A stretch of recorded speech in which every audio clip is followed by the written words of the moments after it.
The content shared here is for informational and educational purposes only and is not intended to be a substitute for professional medical advice, diagnosis, or treatment. Always seek the advice of your physician or other qualified health provider with any questions you may have regarding a medical condition. If you are experiencing a medical emergency, please call 911 or contact your local emergency services immediately. If you follow this podcast, you already know my story. But for those of you who don't, my name is Ruth Ann. My husband Lance was a service-connected, disabled U.S. Navy veteran. He was sick for 25 of the 27 years we were together. He had 2 rare blood cancers. And for the last 12 years of his life, I was his full-time caregiver after he was diagnosed with dementia in his late 30s. During that last decade, I lost track of how many times I had to call 911 for emergencies related to his medical conditions. There were so many things I didn't know then that I wish I knew, and there are still things I don't know. So today I have a special guest here from the fire department who's actually going to do a multi-part series with me answering some of these important questions. This episode will be especially helpful to caregivers, people with chronic conditions, the elderly, or anyone living alone. But it will also be beneficial to your everyday average person because nobody knows when an emergency is going to happen, and it's always a good idea to be prepared. So I hope you'll stick around. Tom, I cannot thank you enough for taking time out of your very busy schedule to answer some of these questions for us. Can you tell us a little bit about yourself and what it is that you do? Yes, thank you. So I'm currently serving as the EMS chief for the Nampa Fire Department. I've been a paramedic for 36 years, full time. Worked in a urban setting in New York and came out to Idaho, flew with St. Al's Life Flight for about 10 years. And then got the opportunity to come over to the fire department and have worked there for 21 years now with Nampa. Well, thank you so much for your service to the community. Thank you. Well, first of all, I want to start off with preparation and documentation. And this is something that I ran into a lot, something that I didn't know what I needed in the beginning of having to call 911. Can you tell us what essential documents people should have always available for emergencies and where should they keep those documents? So the most important thing we need in a medical type scenario or medical situation is going to be their past medical history, obviously name, date of birth, and their past medical history, along with any medications they're taking and any allergies to any medicines they have.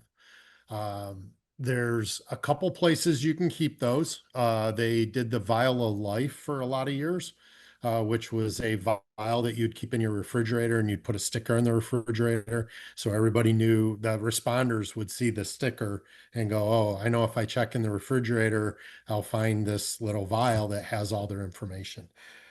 That was amazing and awesome. One of the things from my own experience, we found is people didn't update that list. So they had the day they put it in, they had their current meds and current allergies. 5 years later, we go grab that, and those meds are different, and those the sometimes the allergies change. So if we have a current list, the best place is probably the front of your refrigerator to put that. Some people use their discharge instructions if they were in the hospital because it includes a list of all their current medications and their allergies, along with all the vital information we need to take care of somebody and transfer to the hospital so that they can get all your records and get you taken care of. So my recommendation is the refrigerator is probably our best spot for it in your home. Cars, they do have a yellow tag program, which is adopted in Idaho, however, not funded. I think Utah has funded and is aggressively doing it. But they put a little yellow sticker on your back window. So if you're in a car accident, we know to look in your glove box, and it has a similar kind of thing. The car one, worries me a little bit because not everybody in the car will have that information. But if you're a diabetic or something that you could need medical help, the bracelet and that information in your glove box would be huge. And that's another thing, the bracelet, if you have a do not resuscitate or post form. We used to call it Comfort One here in Idaho, but it's now Post, which is a physician order scope of treatment. And if you have one of those, having a either a necklace or the wristband that shows that um, really helps us quickly identify and be able to start taking the appropriate treatment that you wish. I'm wondering about like implanted devices and stuff like that. So if you have a pacemaker, the port, so a lot of people in cancer treatments will get uh, either a PICC line or they'll end up with a indwelling catheter that's a port. They give them cards. It's pretty obvious when they have those because you can see them out of their body, and we pretty much can identify and understand how to access those.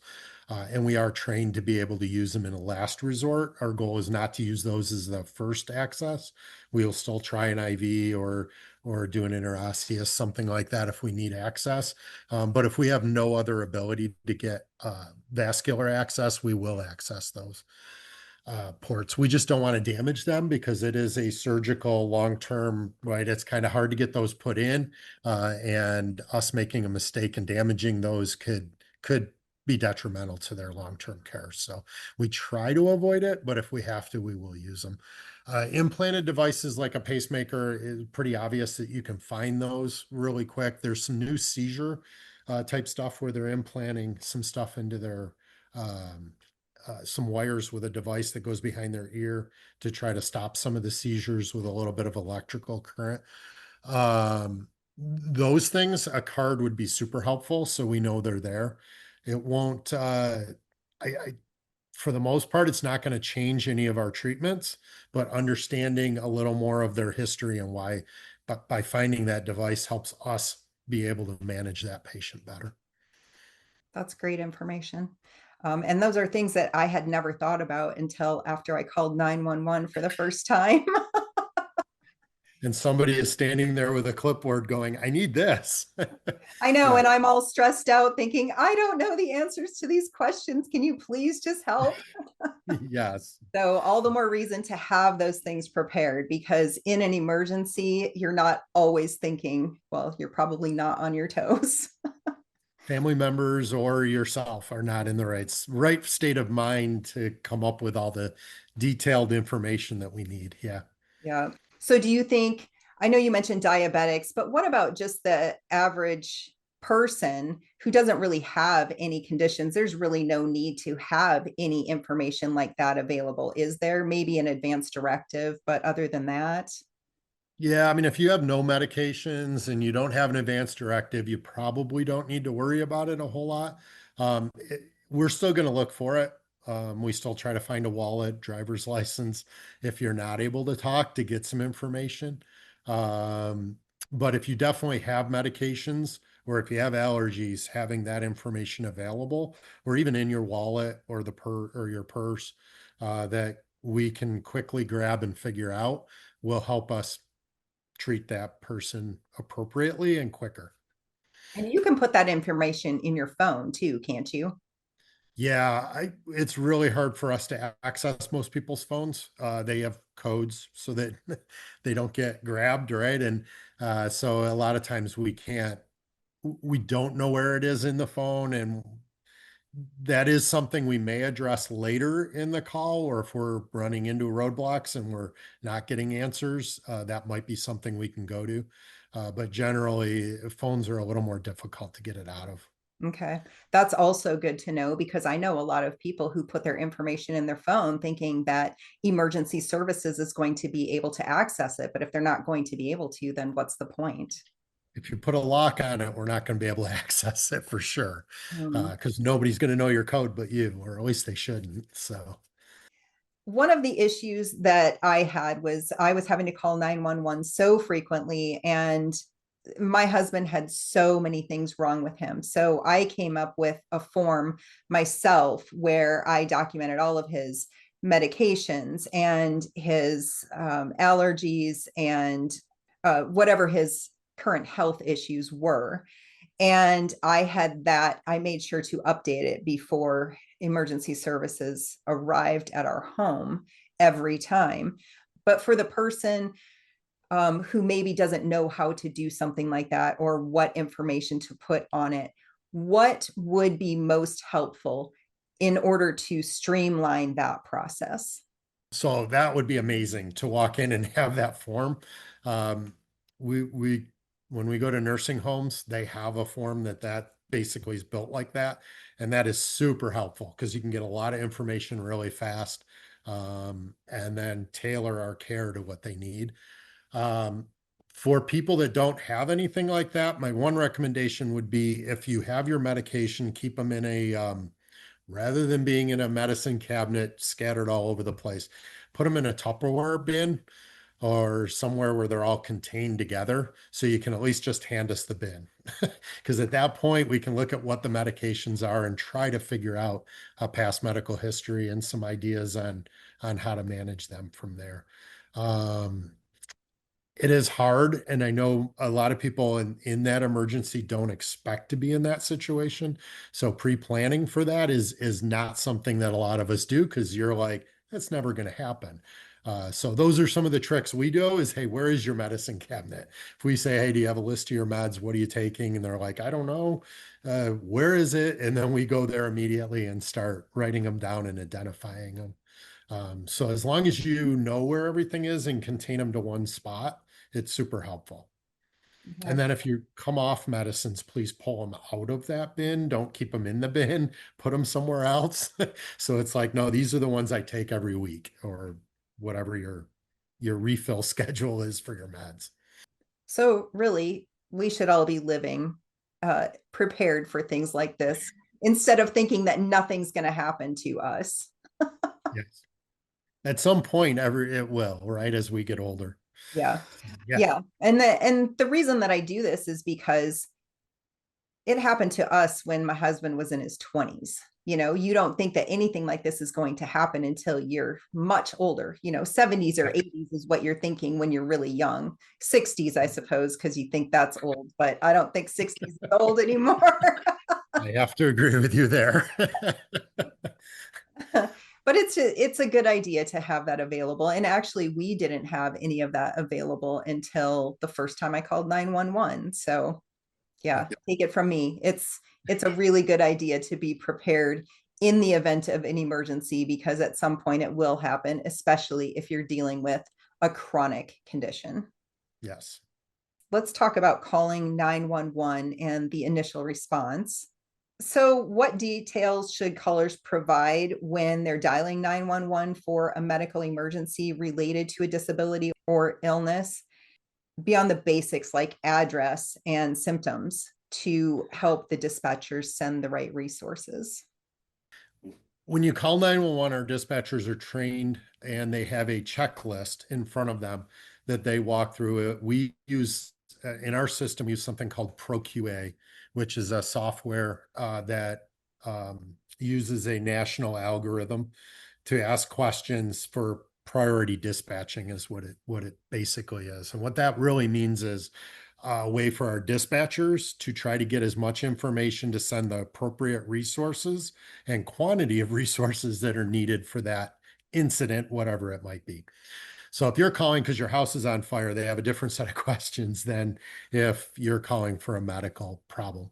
One of the things that happens with a medical problem, especially with somebody that has a chronic illness or family with somebody that's a chronic illness and they've called 911 3 or 4 times, is that family already knows the questions that are going to get answered or get asked, and they want to circumvent that to try to just get that ambulance coming faster.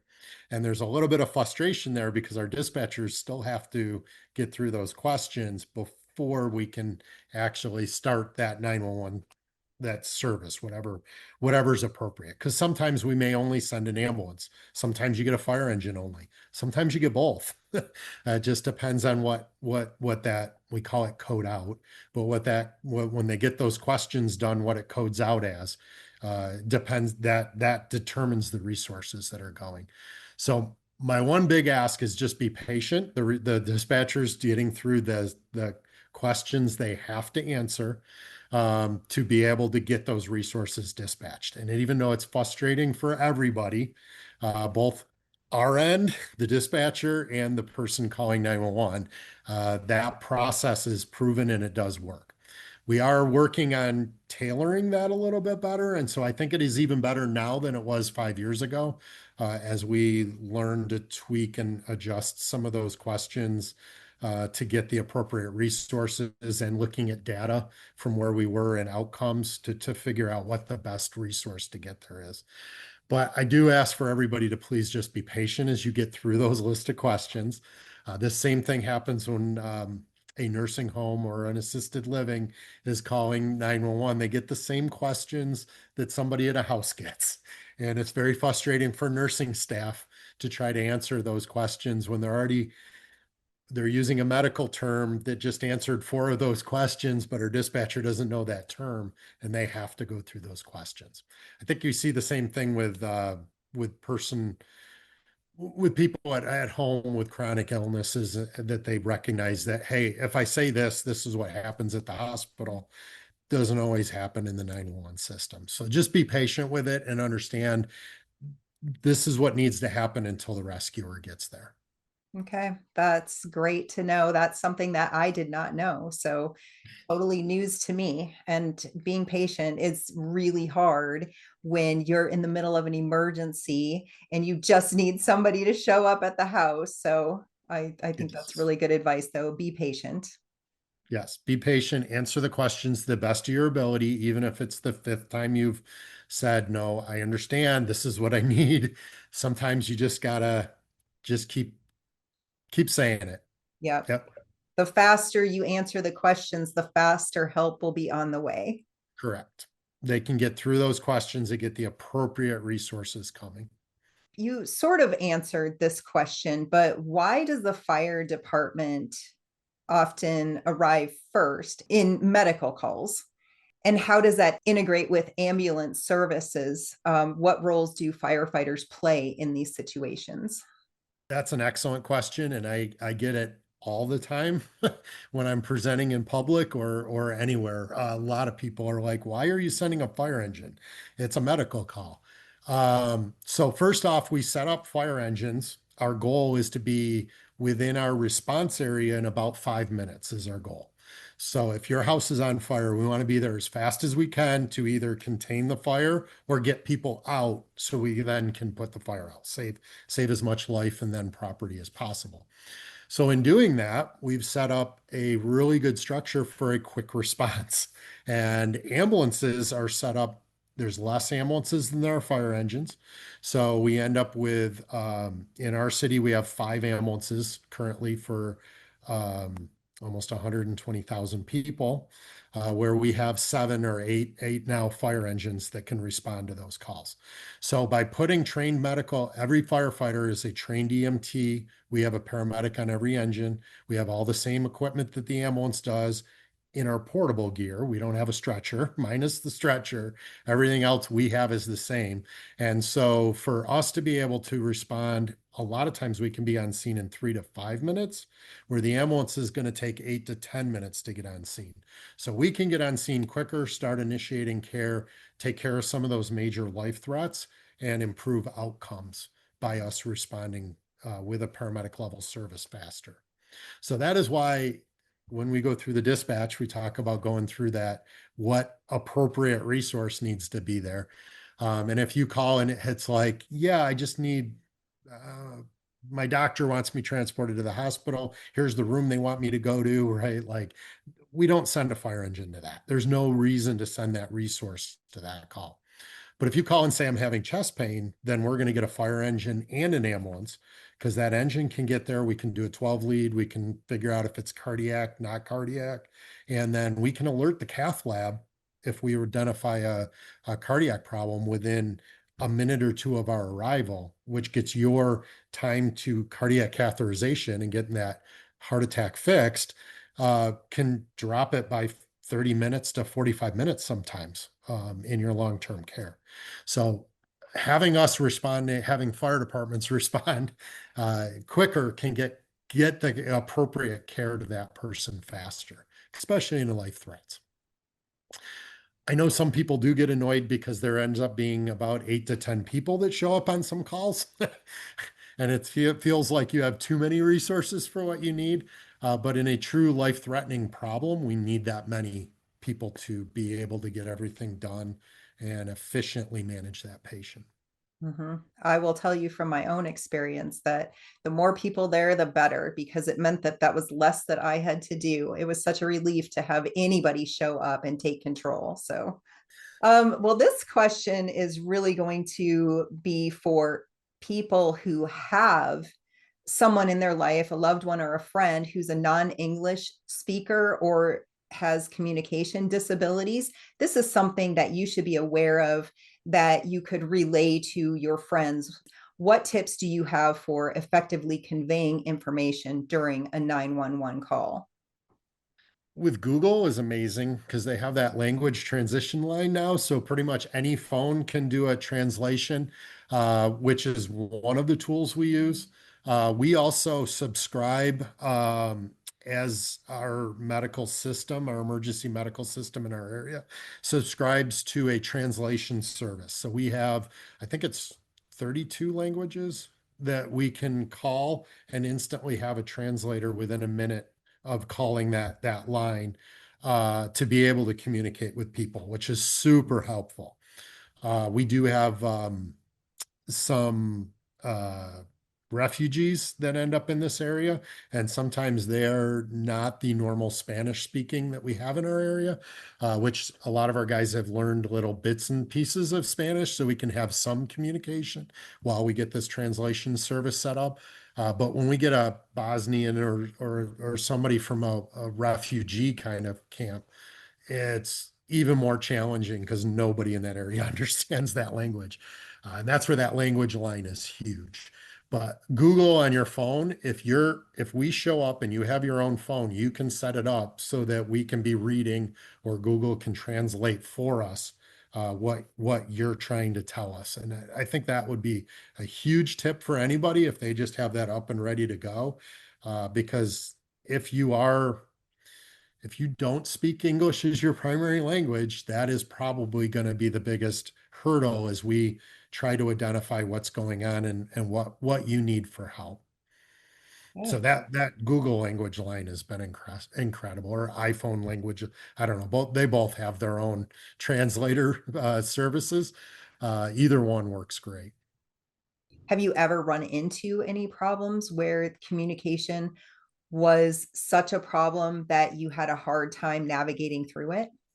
Yes, I've had many calls where we've had that challenge, and some of it can be done by pointing and some grunting. It doesn't always get effective communication, and a lot of times it's like, let's just bring them to the hospital and they can get an interpreter and figure it out, which is one of the reasons we got the language line now, which I think is huge for our guys.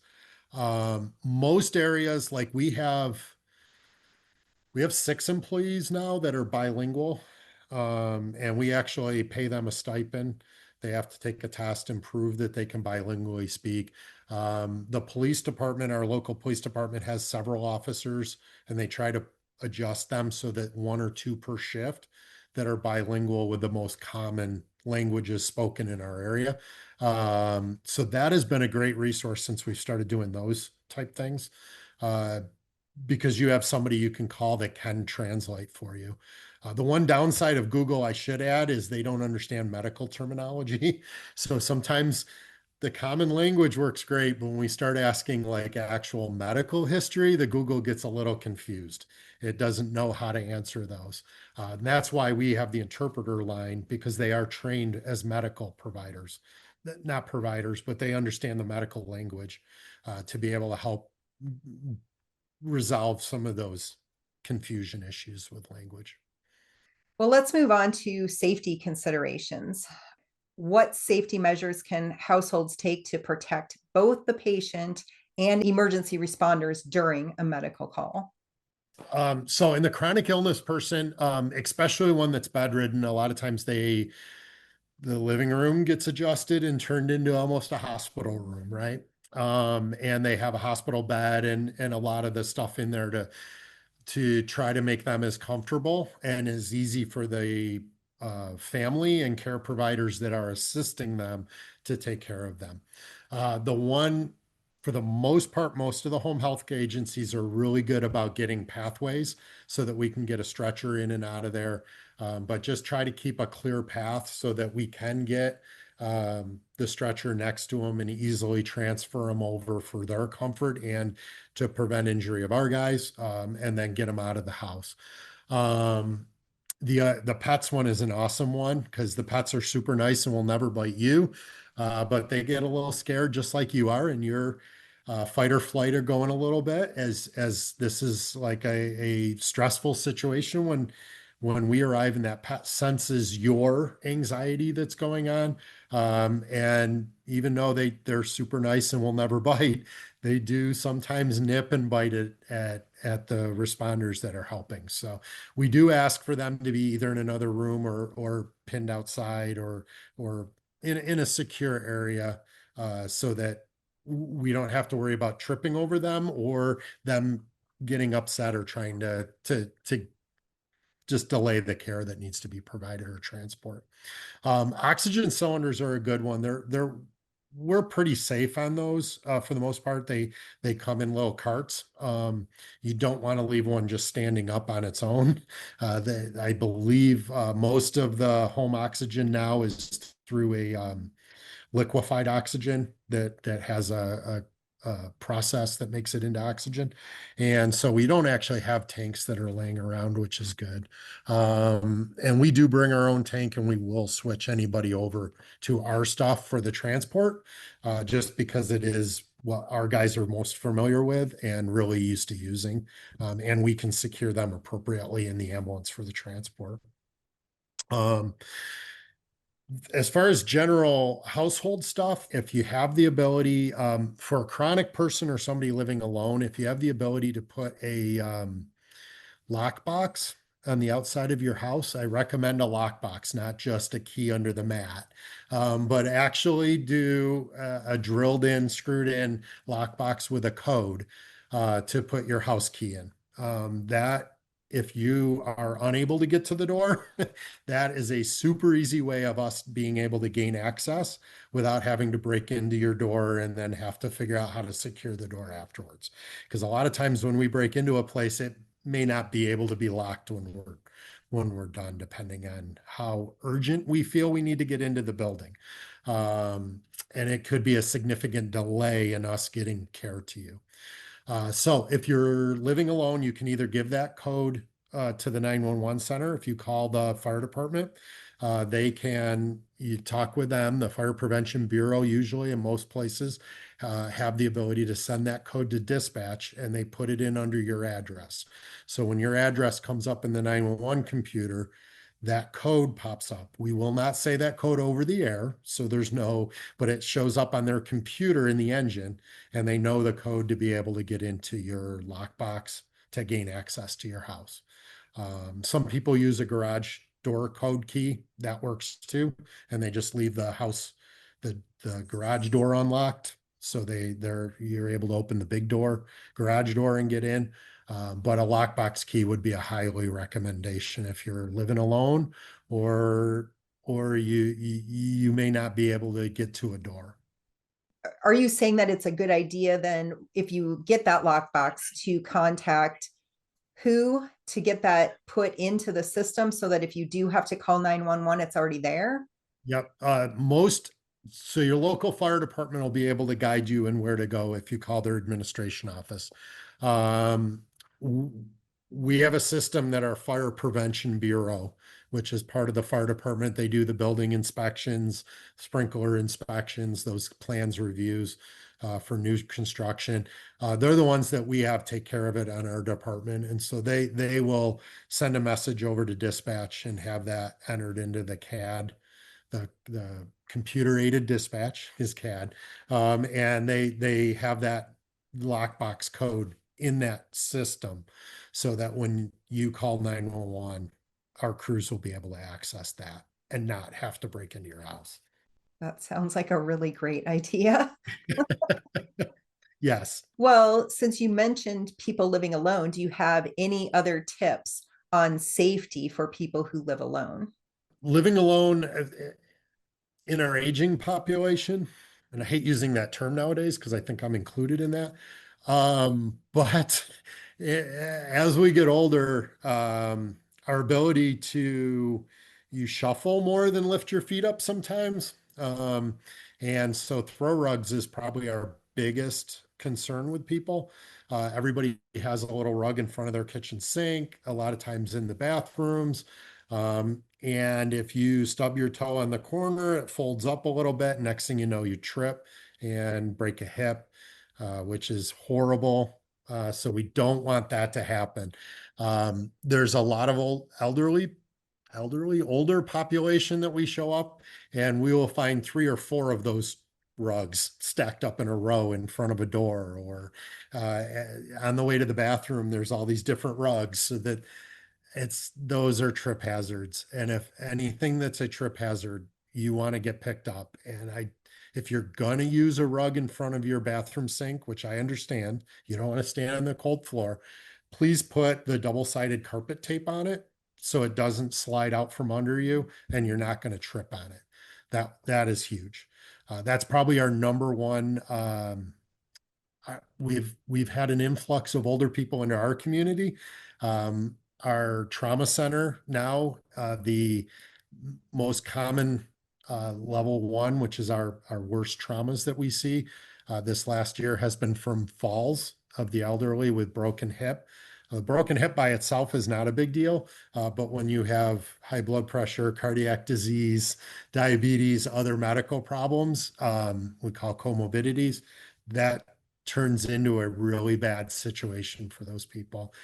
Sometimes the beginning of the end for them. And we don't want to see that happen.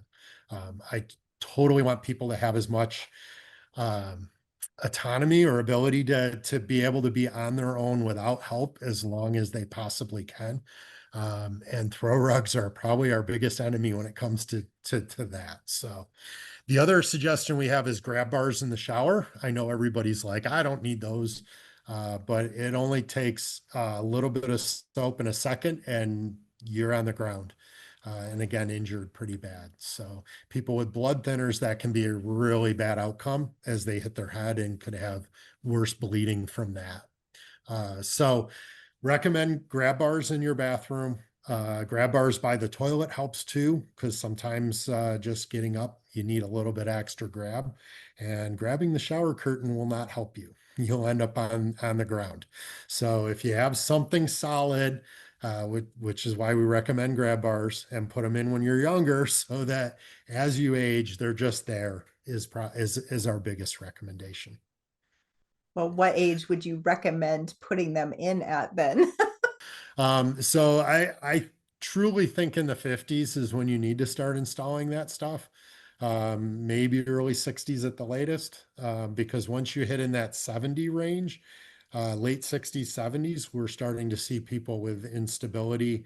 Um, you tend to be on a little bit of medications, and sometimes when you stand up quick, you get a little woozy and lightheaded, and having something to be able to grab onto that's solid is huge.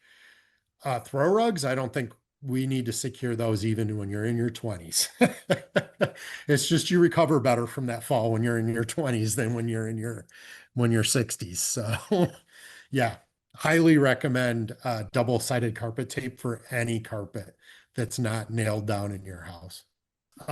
So if you're living alone, as you get older, a lot of times if you do fall, you may not be able to get to a phone or get to your, we don't have landlines. Everybody has cell phones now, but it may not always be on you, right? Might be on the bedstand charging or wherever you charge it. You might fall in the living room or in the kitchen while you're getting coffee and your phone's in the bedroom. That's going to be pretty painful to try to crawl in there to get help. So one of the things I highly recommend is the Lifeline, or there's probably 30 different companies out there that have those, but some kind of button. It's a necklace. Some of them have a like a watch-like thing you can put on your wrist if you don't want to wear a necklace for the guys. But something where you can hit that button to say, hey, I need help. I've fallen, whatever, right? I just need help. And you don't have to try to crawl to your cell phone that might be 2 or 3 rooms away from where you fell. Most of those are waterproof, so you can wear them in the shower. You don't have your cell phone in the shower. Or at least I don't think most people do. So you that it will be with you anytime you need it. And I really think that has been a huge lifesaver for the people that have had them.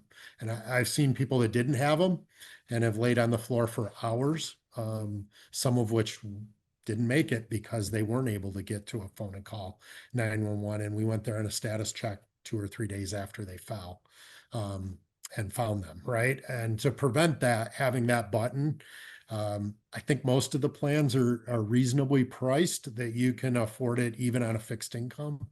And it's a huge insurance policy that you're going to get help and allows you to maintain your independence, because you can live longer by yourself, knowing that you can get help there, versus, yeah, I'm a little wobbly. I can't move as well as I used to, but I don't want to be in a home and I don't want home health. Uh, that's where that button really comes into a huge benefit for those people. Is there an average age for people to look into that, or does it just depend on your level of ability? I think it turns into your level of ability, truly. I, I would hazard to say, so I say this, I've seen 50-year-olds that look like they're 90 and they're in nursing homes already. And I've seen 90-year-olds that I thought was 60 that are still spry and running around crazy.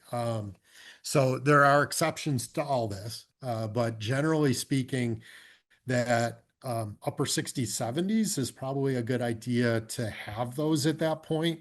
But depending on your medical conditions and what's going on with you, you might be a 40-year-old with one, and that's fine. That's no big deal. That's what you need. I think it's great. Or you might be 80 before you decide, no, I need something, right? But that as we age, we know our dexterity declines, we know our sensation declines a little bit, and that's when you're at higher risk for falling. Um, and that's when I think it's super important to have something like that. I have one final question for you for this episode. And I'm just going to say this was when I was taking care of my husband. He used a walker at home. He used a wheelchair whenever we left the house. So he had mobility impairment. And I was always with him when he walked around the house because it was that bad. One of my biggest fears was our house catching on fire, especially in the middle of the night and being trapped in our room, because I knew there was no way I was going to be able to get him out of the house safely, and he moves slow. So even if we did have to go through the house, is he going to make it in time? So how can caregivers prepare for scenarios where the patient's disability might complicate evacuation or treatment, like mobility issues or sensory impairments? I know my least favorite holiday was the 4th of July because I knew that the fire department was always tied up, and I was so worried that our house was going to catch on fire. That is probably one of our busiest days of the year. And yeah, I think last year we ended up with 2 house fires that on the 4th of July. So from fireworks, right? Like that's, yeah. So with trying to get out, my one recommendation, this is the downside of having somebody live in the living room versus a bedroom. If you're able to keep them in a bedroom, I recommend that everybody sleeps with the door closed. Because if they're and have good working smoke detectors. Because if that smoke detector goes off and you identify that there is a fire, That door, closing that door and then taking a towel or a blanket or something and stuffing it around the bottom of the door so that it minimizes the smoke coming in. And then making that 911 call telling us exactly where you are in the house. We will do something called, we call it VES, or vent enter search.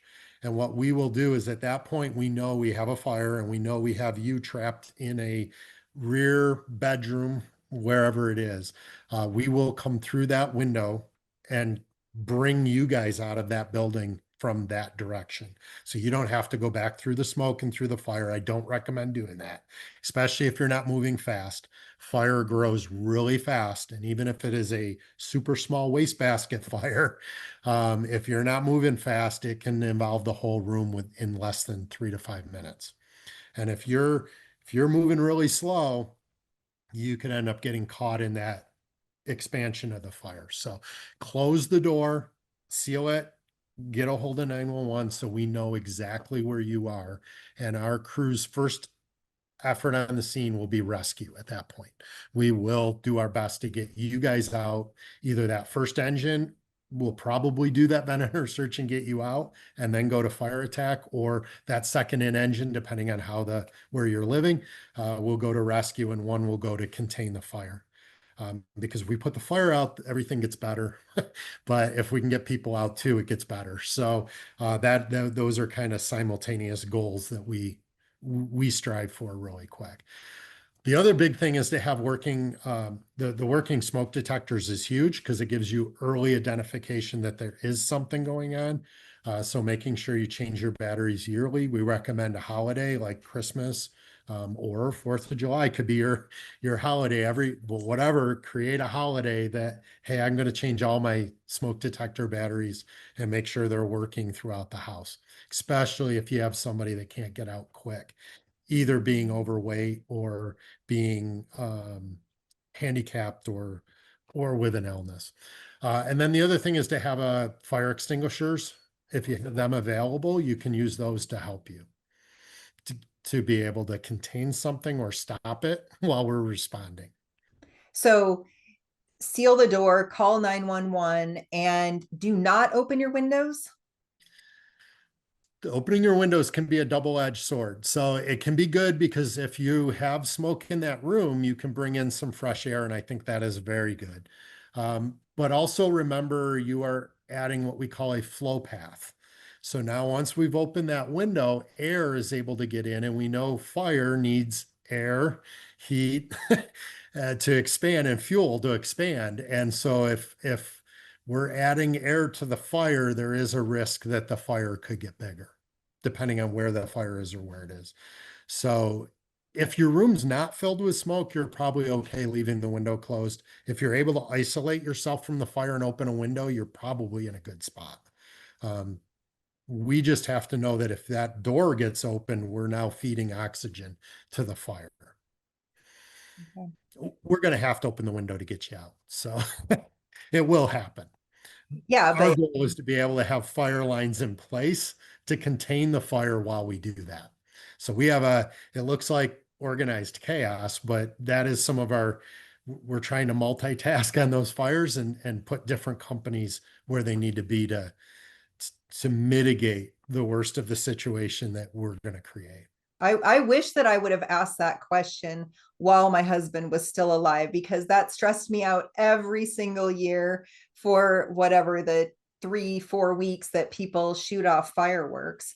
I would like to say people just stop shooting off fireworks. It's dangerous.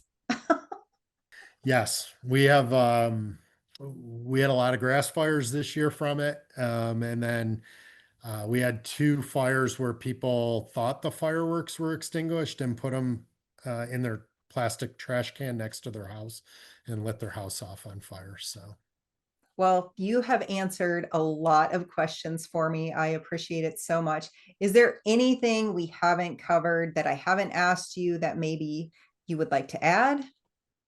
if you have, there's a post form or DNR form for Idaho only allows the post form now, which is physician order scope of treatment. And that is not only for I don't want to be resuscitated, but it's I don't want to be on a ventilator, right? I want try full efforts, but don't put me on a ventilator. Or like, yeah, you can defibrillate me, but I don't want CPR. Or I want CPR, but don't defibrillate me. Whatever your wishes are on that form. If you are choosing, and I say that because most people with chronic illnesses, the physicians have this discussion with them. The biggest thing we need is that form. Um, we can accept a copy as long as it's not mutilated and crumpled up and hard to read, because now we question if it's valid. But as long as we have a valid form with good dates, even if it's a photocopy, we can honor whatever is on that form for their wishes. The one thing I do want to say, which has happened, and it just happened recently to us, is I got involved after the fact on this one. Um, Sometimes with our elderly population, we have one sibling, they have two or three brothers and sisters. One sibling is similar to you, taking care of mom or dad, and they're the ones taking them to all the doctor's appointments. They even might be living in their home, right? They're the ones that have constantly been through the struggle of what they are going through. And that a lot of times towards the end, they then call their brothers and sisters. A lot of times don't live in the same state, and they come up for that final few moments. And that person that's coming in hasn't seen the the time, the stress, the environment that they've had to live through, and may not be totally okay with the wishes of what that person wants, and sometimes won't let go of what they used to have compared to what they have. And I think that person that's been the caregiver saw that person transition from the strength and decline to where they are today and are okay with and have had time to process being okay with their wishes of ending of going down that route. What we have happen is that sibling then shows up and is creating a huge scene about you have to do everything, and it puts our crews in a gray area conflict because technically we have the DNR that says that person doesn't want wishes. However, they're now unresponsive, not talking, and are unable to convey. So we have to go on what the caregiver wants, and there's a gray area. So we don't know the whole situation or who they are. There's a gray area on who truly is the caregiver and who has power of attorney. So my ask to families is not that situation is always going to probably happen. There's always going to be hardship with that sibling or that other person that's coming into the middle of this. Um, my ask is that people try to take time to educate and have those conversations before that happens. Hospice has been amazing at facilitating a lot of those conversations with people and have reduced this greatly.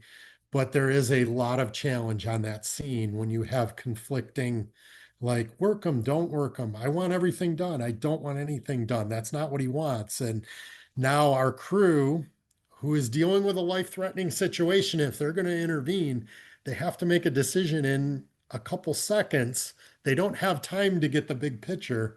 Has to make a decision that, okay, let's start CPR for right now. Let me figure out what's going on, and we'll try to, and then that just creates a lot of conflict. So having those loved ones have that hard conversation with the other loved ones, and it may be introducing that topic several times before you come to the final, like, okay, I'm okay with what we're doing. I think it really helps the family stay together and less conflict and less trauma in that moment.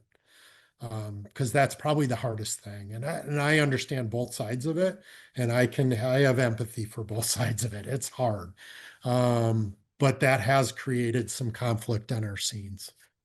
And so having, even though it sucks, having those hard conversations before that moment happens, really kind of just helps everything on that scene. Yeah. Those conversations are hard to have, but they are so important. In addition to having those conversations, though, would it be helpful to have the power of attorney?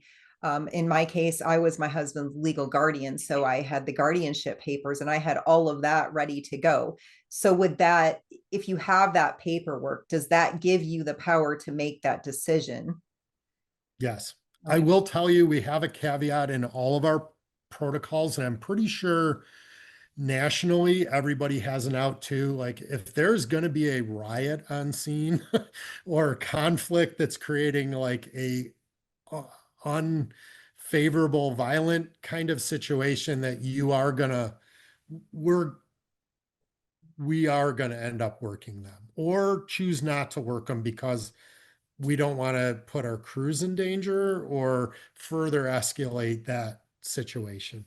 Our crews will call for law enforcement is sent, I think almost nationally now, maybe not everywhere, but majority of the places. We talked a little, and I don't mean to step back too far, but we talked a little bit about fire departments with their response time, and ambulances are have a little bit longer response time. Well, police officers tend to be patrolling, and a lot of times they might be in their car a mile from your house. And so we have AEDs, and we train our police officers to do CPR. So we dispatch a police officer immediately to something that we think could be a potential cardiac arrest so that they can start intervening if they need to while we're responding. And it just gets care to that patient even faster. So a lot of times these calls, we end up with a law enforcement on scene. And they do try to help and jump in and try to de-escalate any conflict that's occurring and try to resolve it. But to truly look at that paperwork and truly prove what's going on, you're looking at 4 or 5 minutes of conversation, reading, and coming up with an answer. And if somebody is not breathing, we don't have the 5 minutes if we're going to actually intervene and make a difference. And if we find after that 5 minutes that they actually did have the right to say, yes, we need to do it, we didn't help that person. So our crews are going to, by default, start CPR. And we can always stop if we find the wishes later.